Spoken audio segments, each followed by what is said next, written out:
We'll start with the prayers. Please repeat after me. Om Sadashivasamaramбhaं Shankaracharya-madhyamam सदाशिवसमारम्भां शङ्कराचार्यमध्यमाम् अस्मदाचार्यपर्यन्तां वन्दे गुरुपरम्पराम् अस्मदाचार्यपर्यन्तां वन्दे गुरुपरम्पराम् सरस्वती नमस्तुभ्यं वरदे कामरूपिणी सरस्वती नमस्तुभ्यं वरदे कामरूपिणी विद्यारम्भं करिष्यामि सिद्धिर्भवतु मे सदा विद्यारम्भं करिष्यामि सिद्धिर्भवतु मे सदा ॐ सहना भवतु ॐ सहना भवतु सहनौ भुनक्तु सहनौ भुनक्तु सह वीर्यं करवावहै सह वीर्यं करवावहै तेजस्विनावधीतमस्तु मा विद्विषावहै तेजस्विनावधीतमस्तु मा विद्विषावहै ॐ शान्ति शान्ति शान्तिः ॐ शान्ति शान्ति शान्तिः वासुदेवेन्द्रयोगीन्द्रं नत्वा ज्ञानप्रदं गुरुम् वासुदेवेन्द्रयोगीन्द्रं नत्वा ज्ञानप्रदं गुरुम् मुमुक्षूणां हितार्थाय तत्त्वबोधोऽभिधीयते मुमुक्षूणां हितार्थाय तत्त्वबोधो विधीयते। Om Namah Shivaya. Okay. So, can somebody unmute and tell me what was the topic under discussion last class? It was Vyashti Vichara. Vyashti Vichara, and what exactly were we discussing? We were discussing Satyam, Mithya, and Atma. Yes. So we were talking about Satyam and Mithya. And it all began with the statement Atma Satyam Tad Anyata Sarvam Mithyeti. Right? Yes. So the teacher says this. He says Atma is Satyam and everything else is Mithya. And last class we had a very detailed discussion about what the words Satyam and Mithya mean. So now that leaves only one word, which is Atma. What is Atma? And although we have understood what is Satyam and Mithya, that word is still not yet explained. And of course, the student, the Tattvabodha student, he is very clever and he catches this.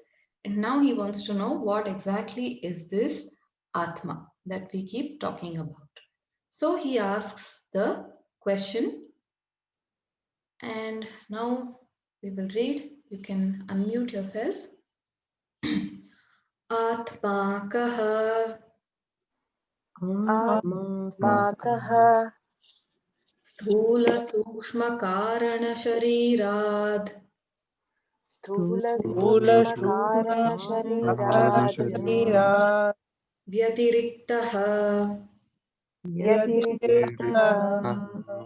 पञ्चकोशातीतः सन् पञ्चकोशातीतः सन् अवस्थात्रयसाक्षी अवस्थात्रयसाक्षी सच्चिदानन्दस्वरूपः सन् सच्चिदानन्दस्वरूपः सन् यस्तिष्ठति स आत्मा यस्तिष्ठति स आत्मा So the question is asked to the teacher now. What is Atma? Atma kaha means what is Atma? The student has asked. And the teacher gives the answer. And it's very interesting to note that he straight away doesn't give the answer. He straight away doesn't tell what is Atma.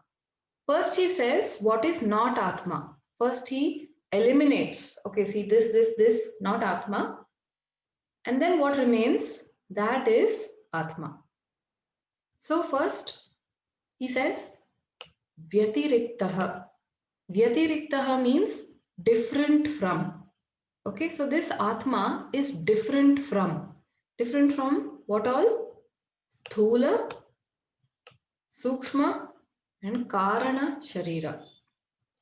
Sharira means body. Okay, and it applies to all the three. Sharira means body, and there are three types, which are Sthula Sharira, Sukshma Sharira and Karana Sharira. And together we call them as Sharira Trayam. Okay, so he says Atma is different from this Sharira Trayam, which consists of Sthula Sharira, Sukshma Sharira and Karana Sharira.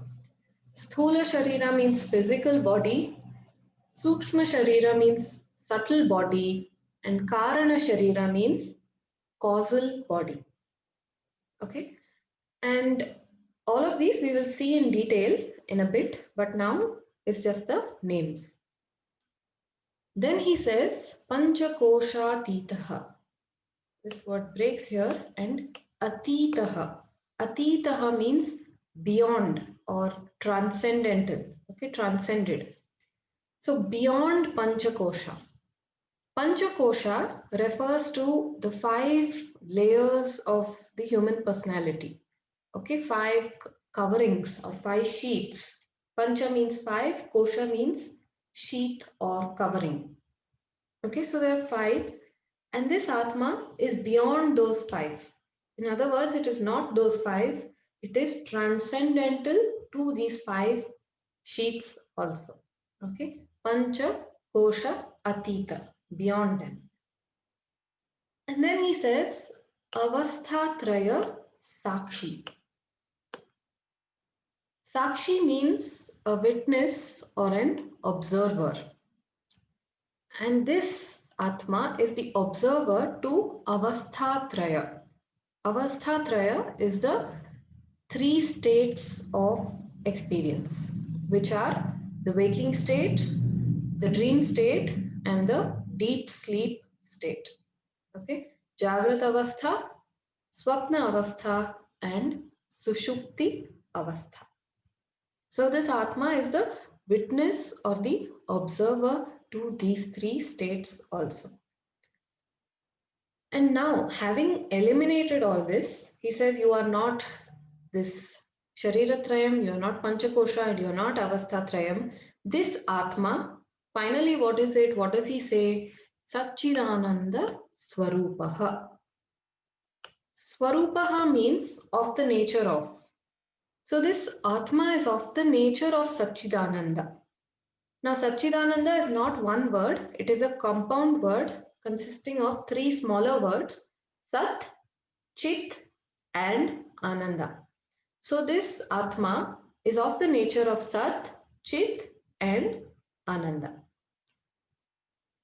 And what exactly is this Satchidananda? That we will see a little bit later.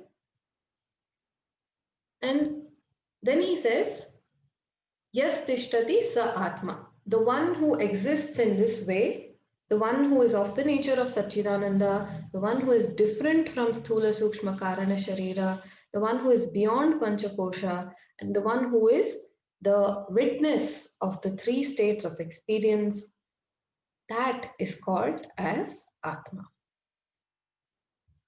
Now, in Shastra, generally you will find this method being frequently employed, where they start with an elimination process.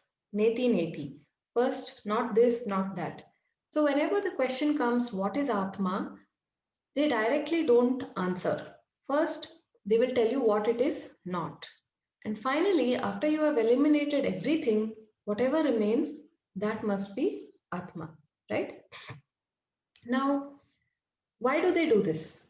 This is called as Sampradaya, okay, the methodology of teaching. So one of the methods is this way of eliminating and unfolding. So why do they do this? So this is because for all of us, there is ignorance as well as error. Okay. So not only do we not know, on top of that, we think it is something else.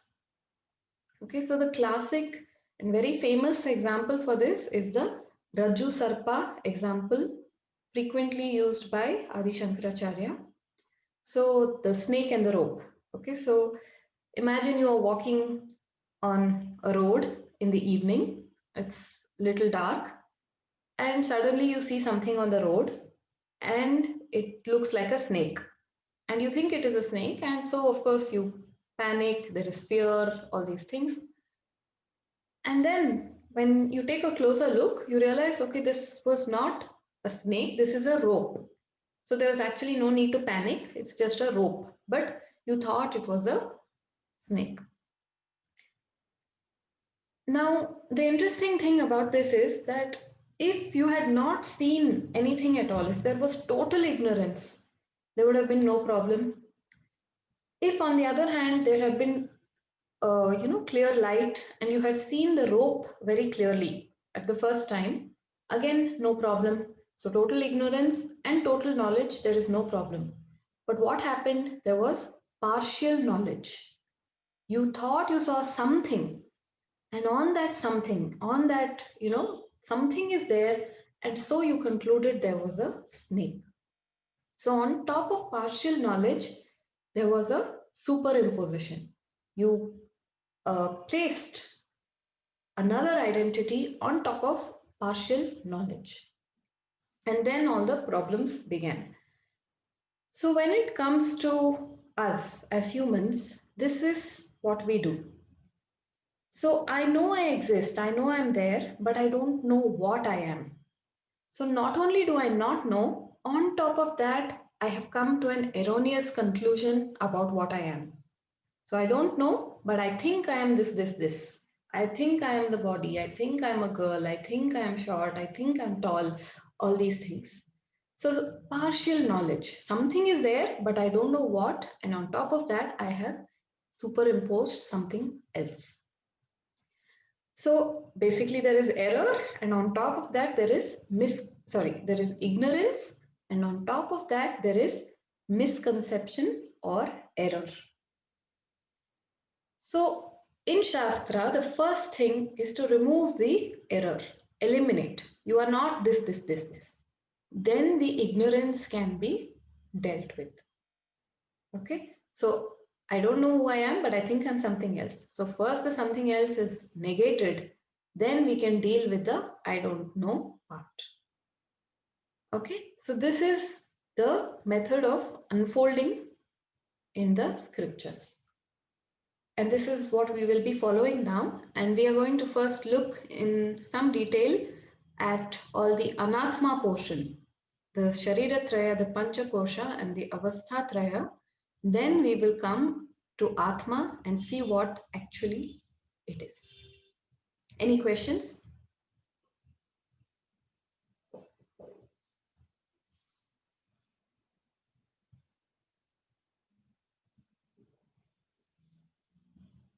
Okay.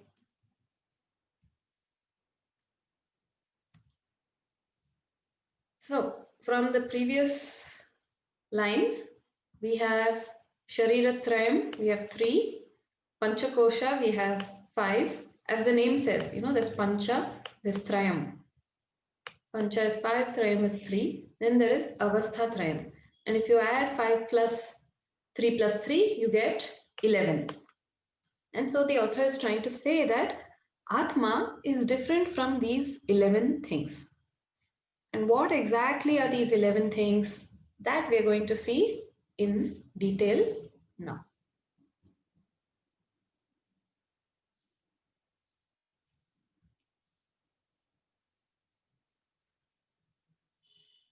So the first, okay, so the question has become, is missing here, but there is a question. The student asks, Sthula Shariram Kim? What is Sthula Shariram?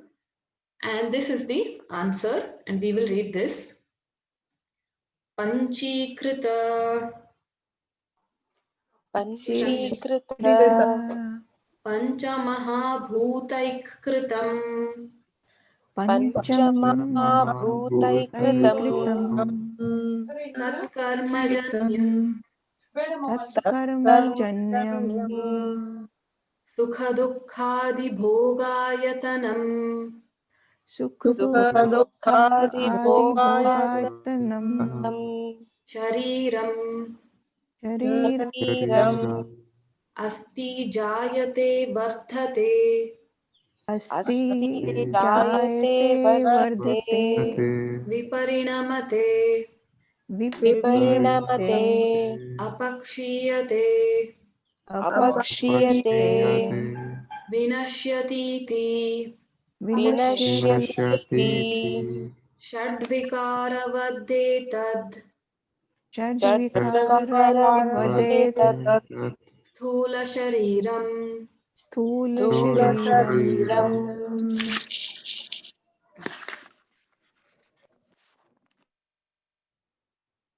So, the question asked by the student is, what is Sthula Shariram? Sthula Shariram literally means the gross body. So, we will first discuss what is Sthula Shariram, then we will come back to the Sanskrit verse and look at the words. So, the word Sthula Shariram literally means gross body. Sthula means gross. Gross means that which is available to your sense organs, meaning you can see it, you can feel it, you can hear it, all these things. So it is available to your sense organs. So this basically, the Sthula Shariram refers to the physical body. Okay. And now we will be seeing this Sthula Shariram in 4 aspects. The 4 aspects are condition, cause, function, and nature. Okay. So the first one is condition. What is the condition of the Sthula Shariram? The condition is that it is Sthula. The condition of the Sthula Shariram is it is Sthula. Means it is gross, it is available to the sense organs. So when it comes to your physical body, as well as other people's physical body, you can see it, you can feel it, right? It is very much available to your sense organs. And not just your own body, but other people's bodies as well. Right? So it is Sthula. So this is the condition. It is visible, tangible. And in Sanskrit, the word for available to the sense organs is Indriya Gocharam. Indriya Gocharam means that you can see it, feel it, it's available in some form to the sense organs. So this is the condition of the Sthula Shariram. Now the second aspect. The second aspect is the cause. Now cause is something like the building blocks of the body. Okay, and we have 2 types of cause. The general cause, which is the Samanya Karanam, and the specific cause, which is the Vishesha Karanam. Now, general cause is that which is common to all the bodies, and specific cause is that which is unique. So to give you an example, think of a house. when you look at houses, the construction material is the same for all the houses, right? They use brick and cement and sand and all these things, and you find paint and all these things. So the material is the same. Whichever house you go to, there will be brick and cement, all those things. But every house has a unique design, right? The placement is different, the kitchen comes in a different place, the arrangement of all the rooms is different. So that is unique. The blueprint, the architecture, the design of the house is unique, but the common thing is the brick and the cement. So the brick and the cement is the general cause of the houses, and the architecture, the blueprint, that is the specific cause of the houses. Now, when it comes to the human body, you will again find the same thing. So, general cause, samanya karanam, is the common things available in all human bodies, right? So we all have skin, we all have blood, hair, internal organs, flesh, bones. All these things are common. But what is the specific thing? You will find that there are no two human bodies that are identical, right? There's always some amount of difference, some unique thing. Fingerprints are unique, DNA is unique, the retina is unique, so many unique things. Even in identical twins, it is not 100% the same. There will be some small difference at least, right? So this is the specific cause. This, unique thing is the Vishesha Karanam. Now, what does Shastra tell us is the general cause, the Samanya Karanam and the Vishesha Karanam. So, for general cause, for Samanya Karanam, Shastra says that we are all composed of the Pancha Maha Bhutani, the 5 great elements. And what are the 5 great elements? Akasha, Vayu, Agni, Apa, and Prithvi. Right? The air, the space, air, fire, water, and earth elements. And all these elements are themselves in the sthula form, in the gross form, meaning these elements are available to the sense organs, and the combination and permutation of these elements is what makes up the human body. Okay, any questions till here?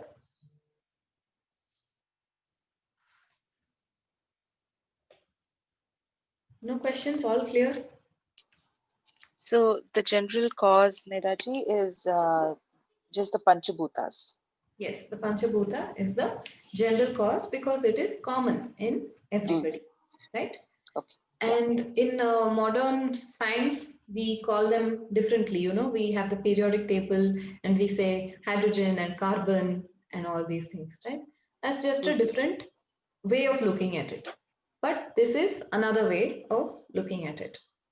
So the 5 elements is the Samanya Karanam, the common feature in all the bodies.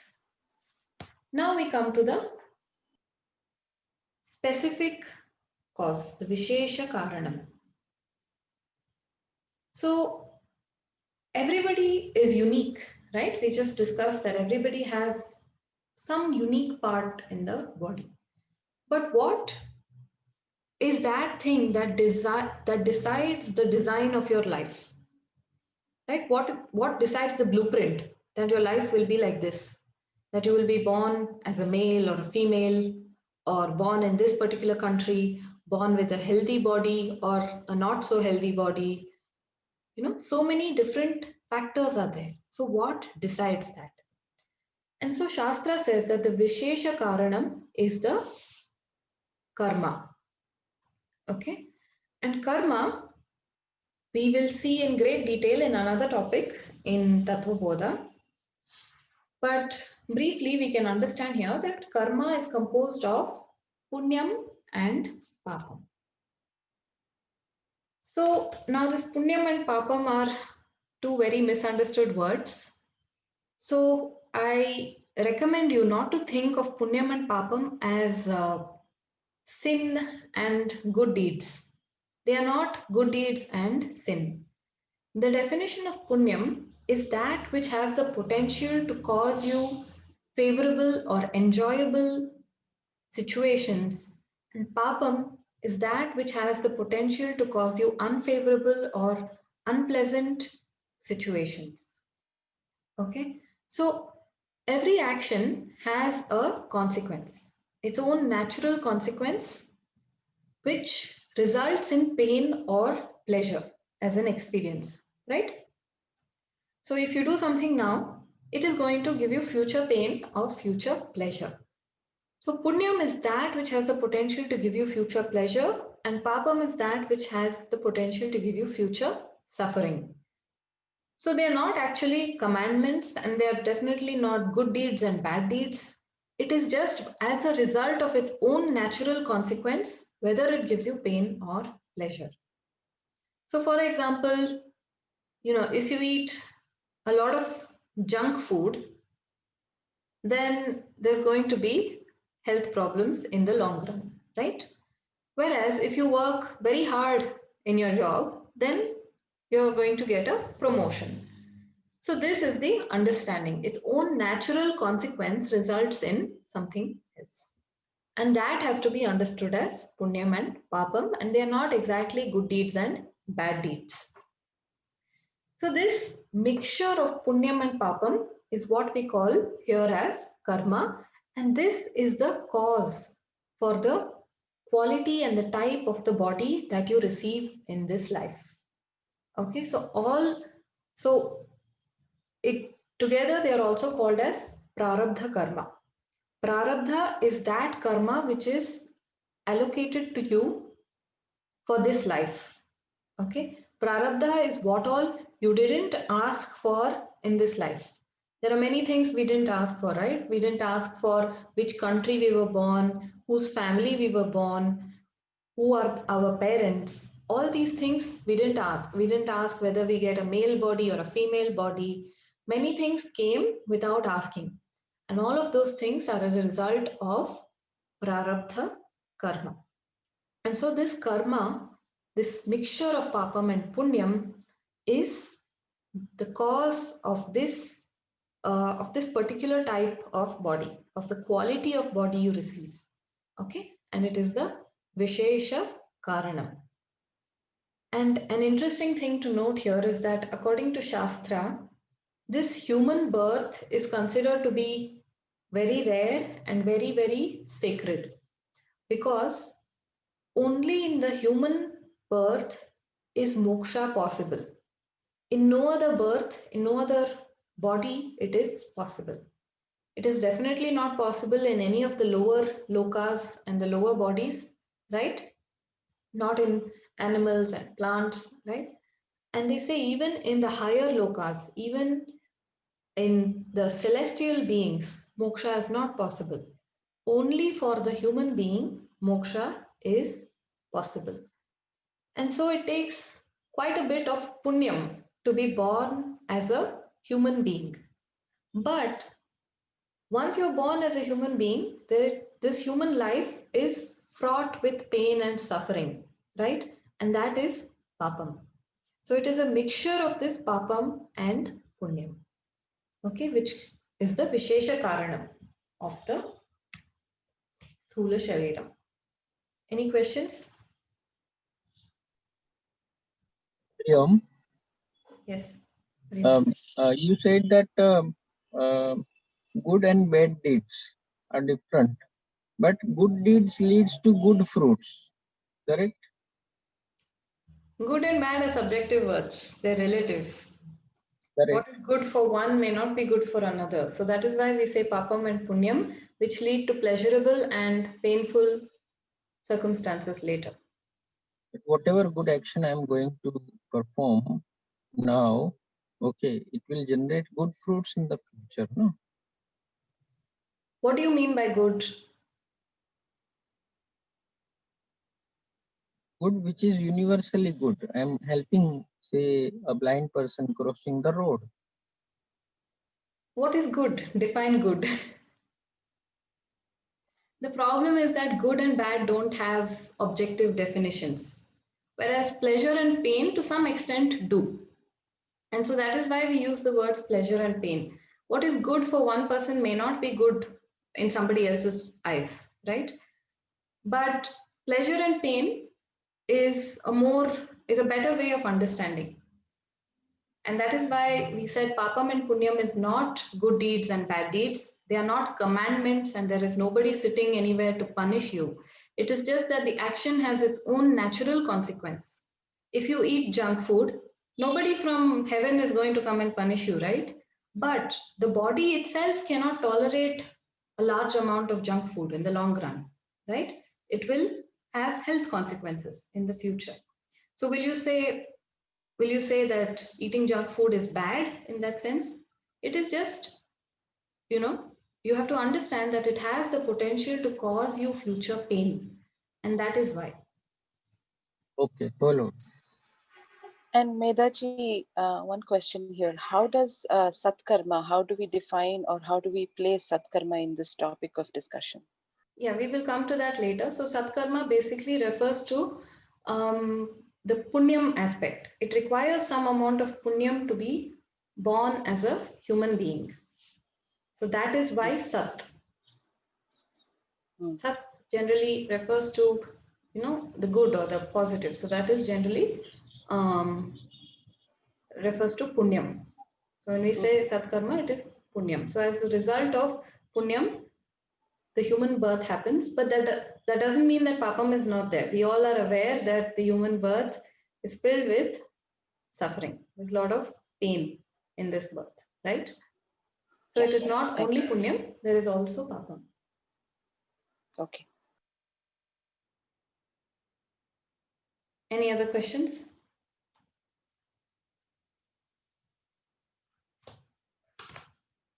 Okay.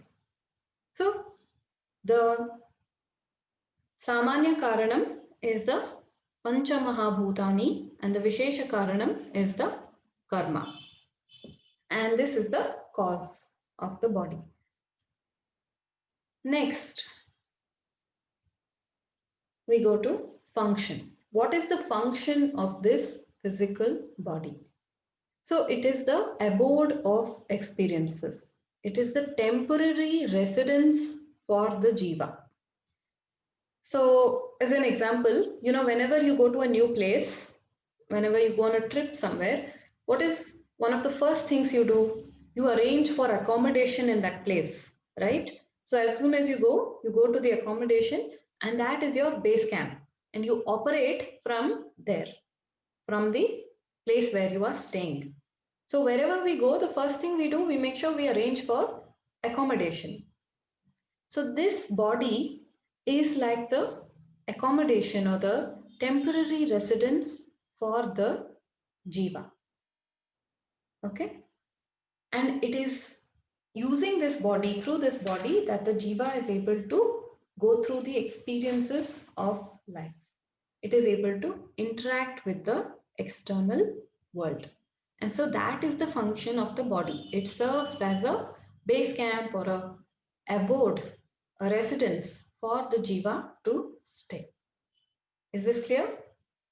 Medhaji, Yes. here you use the word jiva. Is it the same as Atma? No, jiva is different from atma. We have not yet seen what jiva means. It refers to the individual.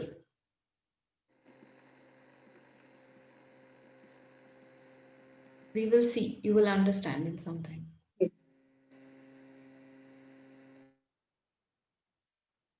Okay. Any other questions?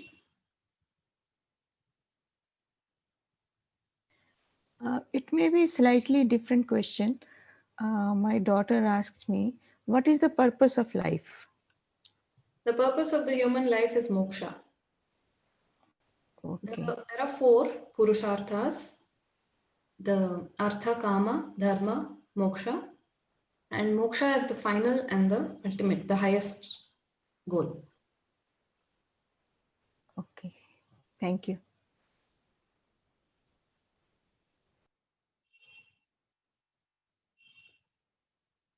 Okay. So we will see the fourth and final point, which is the nature of the body.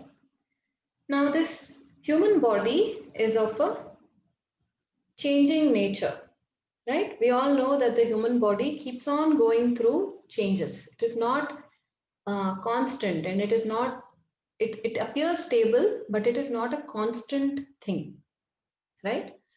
So, research now tells us that every 7 years, all the cells of the body have been replaced at least once. That means from now to 7 years later, you actually have two different bodies, two, physically speaking, two totally different bodies, right? Because all the cells have been replaced at least once.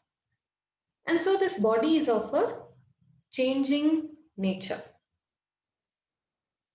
And this change has been classified by Shastra into 6 types. Okay, so the names are Asti, Jayate, Vardhate, Viparinamate, Apakshiyate, and Vinashyati. Asti means the potential existence. Okay, the invisible potential existence or the conception. This is in the womb. There is potential existence in the womb, right, at conception. Then there is Jayate, birth from the womb. Then Vardhate, which is the growth. During childhood, there is growth or increase, right? Constant increase. Children grow. Then there is Viparinamate. This is the maintenance state. Okay, there is neither growth nor is there decline. So this is, say, from the age of around 25 to about 50, 55, where there is no growth also, but there is no decline also, but still the body is changing, right? There is change to maintain. Then there is apakshiyate, which is the decay or the decline. Then vinashyati is. Now this vinashyati, death, what we call, is again another interesting thing, because here we are talking only about the death of the physical body and not of the jiva. The jiva doesn't die, the jiva travels. Okay, and only the physical body drops or dies. And even what we call death, this death, what word we are using, it doesn't mean it vanishes or something, right? Death is just a transformation from one state to another state. When the physical body dies, what happens? It is either buried or burnt or given back to the elements in some form. So there is just a change of state, just a transformation happens, and actually nothing is lost in that sense. The jiva travels. So as we discussed in function, we said that this body is a temporary residence, not a permanent one, a temporary place for the jiva to stay. Meaning, after a while, it travels to another body. In Bhagavad Gita, 2nd chapter, 22nd verse, Krishna says, Vasamsi jirnani yatha vihaya navani grinhati naroparani तथा शरीराणि विहाय जीर्णानि अन्यानि संयाति नवानि देहि, which means that the body is like the clothes that you wear.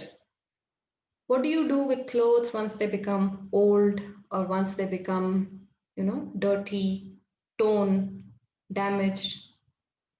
We discard the old clothes and we wear new clothes, right?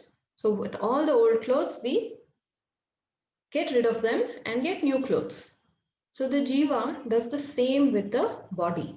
That is what Krishna says in that verse. He says that this jiva it takes up a body, and when that body becomes too old or too damaged, it leaves that body and picks up a fresh body. So what we call death is merely this jiva leaving this body and moving to a new body. And what happens to this physical body? It doesn't really vanish, or it's not destroyed in that sense. It just undergoes a transformation. So that is vinashyati. And the body is subject to these 6 types of changes. Okay, there are 6: asti jayate, vardate, viparinamate, apakshiyate, and vinashyati. 6 changes, and together we call them as shad vikara. Vikara means change, shad means 6. So shad vikara is 6 types of changes that the body is subject to. Any questions?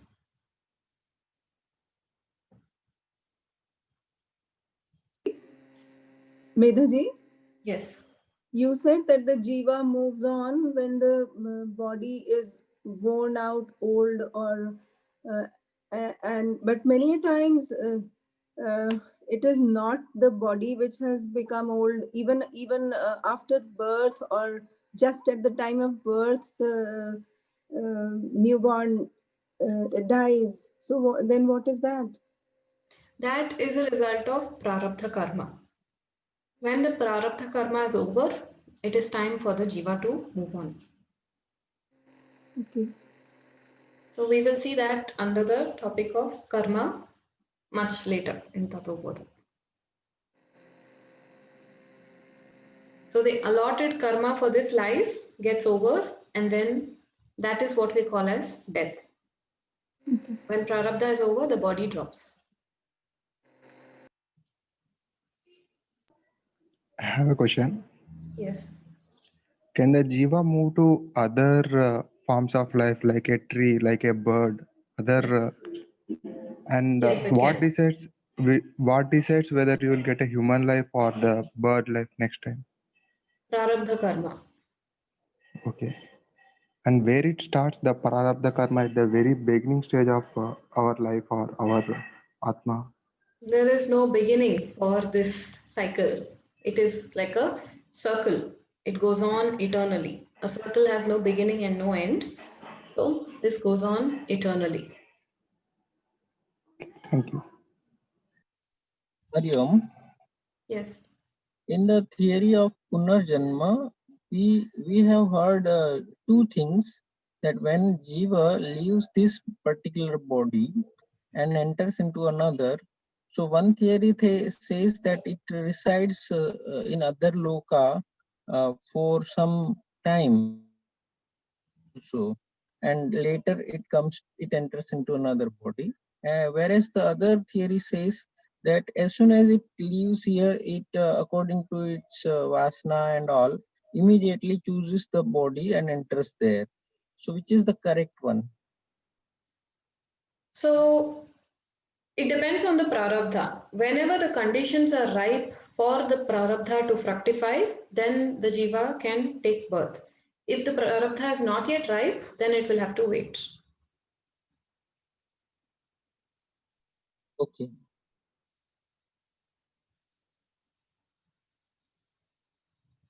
Okay. So we will see the verse now. So we have discussed all the concepts already. Now we just have to look at the meaning of the words. So what is Sthula Shariram? The student has asked, and now the teacher is giving the answer. He says one word here in between. He says Shariram. It is the body, this physical body he's referring to. And what is this physical body made up of?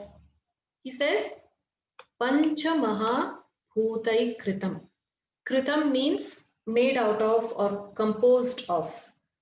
It is composed of the Pancha Maha Bhutani, the 5 elements: space, air, fire, water, and earth. So all these elements are in some form or the other, they have combined and modified and resulted in the human body. And he gives a condition for these Pancha Mahabhutani. And what is that condition? He says they are Panchikrita. Panchikrita means gross. Okay, gross means available to the sense organs. So Panchikrita Pancha Mahabhutani means the gross elements. The elements in their gross form, meaning you can touch them, you can feel them, you can look at them. So they are available to your sense organs. So these elements undergo a process called Panchikaranam, and then they become gross.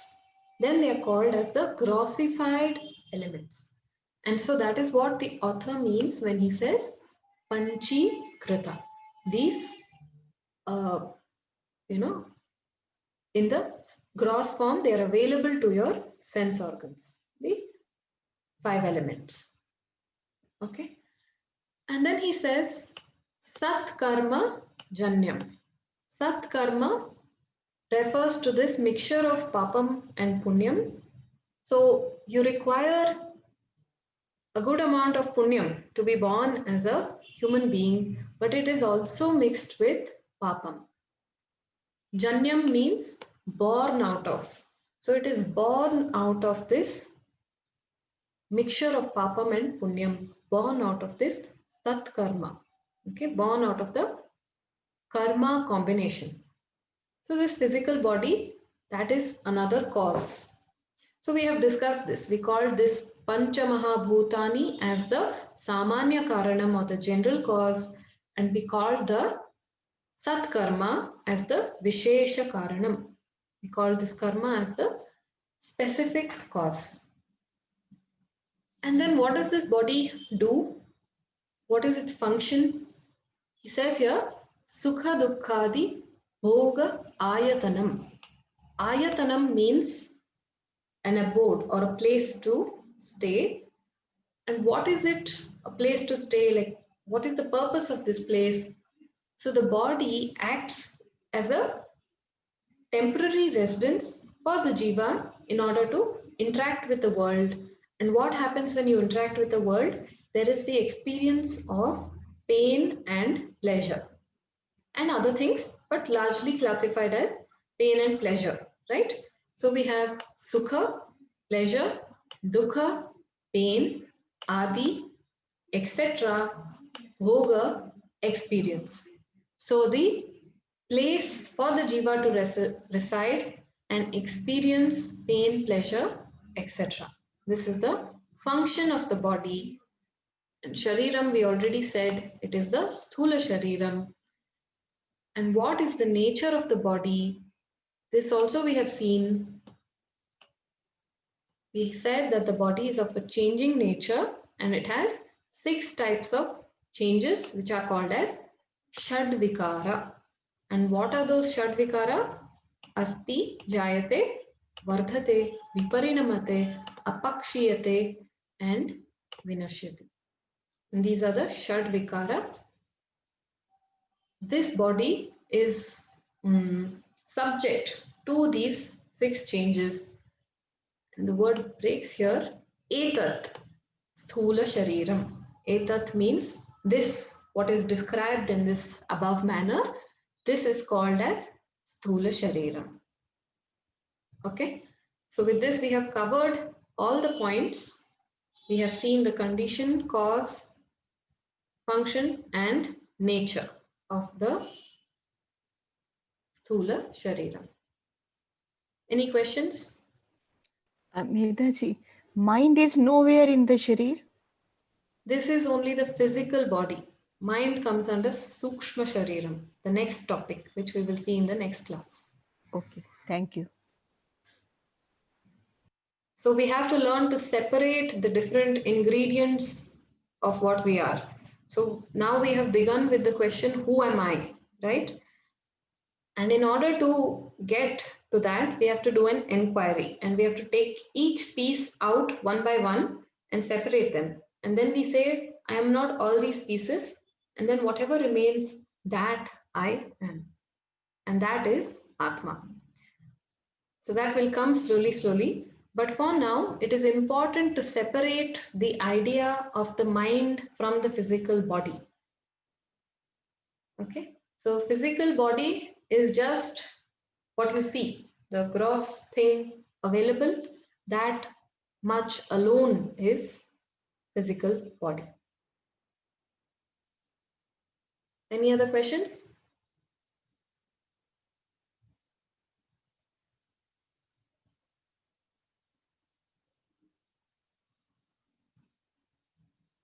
If not, then we can stop for the day, because the next topic is Sukshma Shariram, and it is a slightly big topic, so I don't want to start now and then stop in the middle. So any other questions, we can take them, otherwise we can close for the day. Medhaji, you said you gave us the meaning of Ayatanam, and I missed out on that. Ayatanam is the residence. Residence. Okay. Thank you. Medhaji, I had a question about when the jiva leaves the body and enters another body. So when the conception happens, so there is no consciousness for how long? I mean, to enter this, say a baby is formed in a womb, and the jiva decides to enter that womb. So how, after the conception, for how long is that um,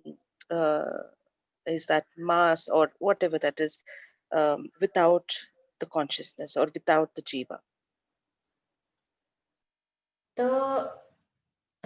Okay, many clarifications needed here. First of all, consciousness is there everywhere. When we talk about consciousness, usually we talk about Atma. Atma is there everywhere. When you say consciousness, I think you are referring to being a conscious individual. And that we call reflection of consciousness. That is not, we don't use the word consciousness, we use the word reflection of consciousness. So that depends on the development of the mind of the baby.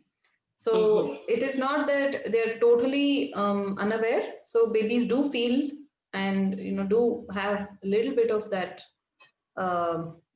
receptivity, but it may not be as developed as a full-grown adult. And as children grow, the mind also develops, and then they are able to become what we call fully conscious individuals, right? So it depends on how the mind develops. But this starts only when the jiva enters that body, right? Yeah. So my question was, before the jiva enters the body, right? So how, what's the time frame of, the conception of that baby, and when does jiva enter, say 10 days or 15 days? I mean, how do we kind of know?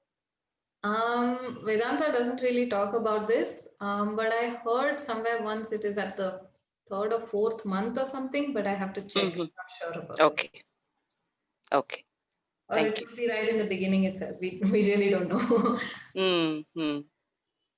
Thank you.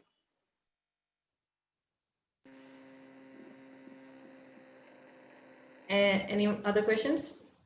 Medhaji, it is at this 8th week of after conception that the cardiac activity, the heart starts beating. So probably that must be the time. Yes, it's 4th month, 4 days. It could be. I have to check. There are some Upanishads. No, I can tell you, on ultrasound, if you find 6 weeks is the time when cardiac activity comes. So we can't say when the jiva enters. Yeah, so some of the, there are some Upanishads. There's a text called Garbhopanishad that talks about pregnancy in detail. And there are many other texts, some Puranas, that do talk about these things, but they don't really come under the purview of Vedanta. So we don't go into too much of these details. And there are also some situations where a person has touched death and has come back. So maybe jiva can enter that body too. Is that possible? For that, first you have to understand what is jiva. Right. Okay. For that, you will have to wait. Sure. The problem with many of these discussions is that many of these terminologies have not yet been defined.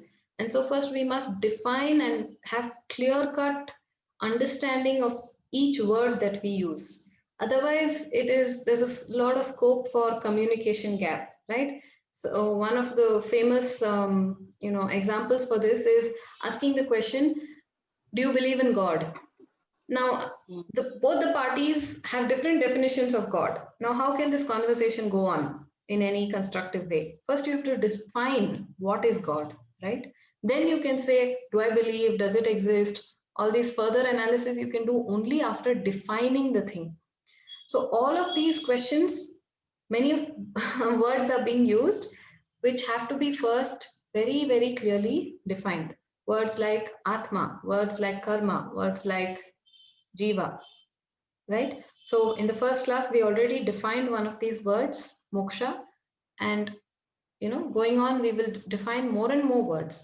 Then it becomes easier to analyze the things that, what happens once we start using the correct words to define and, put the question correctly.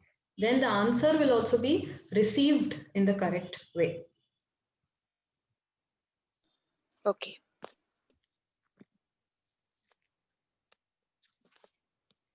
Okay, so we'll stop for today, and next class we will continue with Sukshma Shariram. We'll end with Purnamada. Om Purnamada Purnamidam Purnat Purnamudachyate Purnasya Purnamadaya Purnamevavashishyate Om Shanti Hari Shri Gurubhyo Namaha. Hari Gurubhyo Namaha. Thank you all, and see you next week. Thank you, Medaji. Thank you, Medaji. Next week is Diwali. Medaji, next week Saturday is Diwali. So are we going to be having classes in the morning? We'll discuss in the group. We'll decide. Okay. All right. Thank you. Thank you. Thank Om you. Namah Shivaya. Thank you so much. Om Namah Shivaya. Yom. Om.